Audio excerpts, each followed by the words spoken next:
The Prabhupada Connection. Memories. 90. One of Srila Prabhupada's sannyasis, Hanuman Goswami, arrived at the temple about a week before Gurudeva. Hanuman Goswami recommended that only one person be initiated by Srila Prabhupada, but the temple president recommended a total of 17 persons. Prabhupada accepted for initiation all of the 17. At my initiation I stated, of course, all of the regulative principles, and when I finished Prabhupada said, and what are the forms of intoxication? I gave a complete rendering of all the different kinds of intoxication, but purposely omitted smoking, because for my entire life, 39 years at that point, I had never smoked anything at all, not even a regular cigarette. So I assumed that it was certainly not necessary to include something like that in my case. Prabhupada said, anything else? He then with one hand formed his fingers as if he were holding a cigarette and moved those fingers up to his mouth. I then, of course, added smoking to the list. At the time he did that, I could not understand why he insisted on that item for me. What he actually was doing was making sure that in the future I would preach strongly on that subject when surrounded by marijuana smokers on the big island of Hawaii.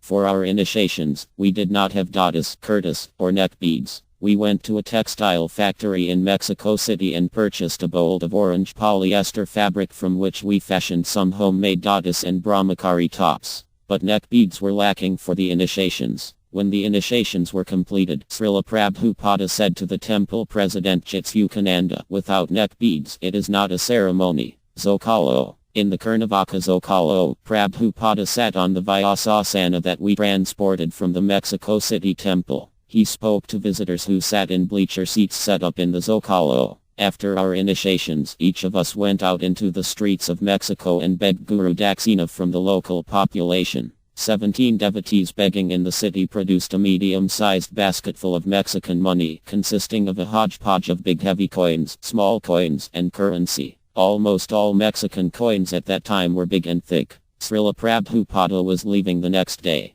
On that morning 2 devotees walked into my office with this basket of coins and bills and asked me if I would please take the basket of Guru Daksina upstairs to Srila Prabhupada. I went upstairs with the basket and knocked on his door. A devotee opened it and the room was packed with devotees just sitting there, entranced with watching Prabhupada take his breakfast prasadam. Somehow or other I managed to work my way up to Srila Prabhupada and sat down right next to him at his left side. As I am arranging my dhoti, Srila Prabhupada scooped up off his plate with his right hand a whole handful of prasadam, swung it over in front of my nose and with a twinkle in his eye, said, take prasadam. I honored the prasadam and then told him that here is the Guru Daksina. Nanda Kumaradasa looked at this clumsy, unwieldy pile of Mexican money and said, Srila Prabhupada, what do we do with this? And Prabhupada, between mouthfuls, says, take it. So, as usual, Srila Prabhupada figured out a way to give me something before I could give him something. He was always giving to me first. At Annam, Mexican National University, Srila Prabhupada conducted a standard preaching program including a lecture. Insofar as the audience consisted of students from the elite, educated upper class of Mexican society, every one of them spoke perfect English.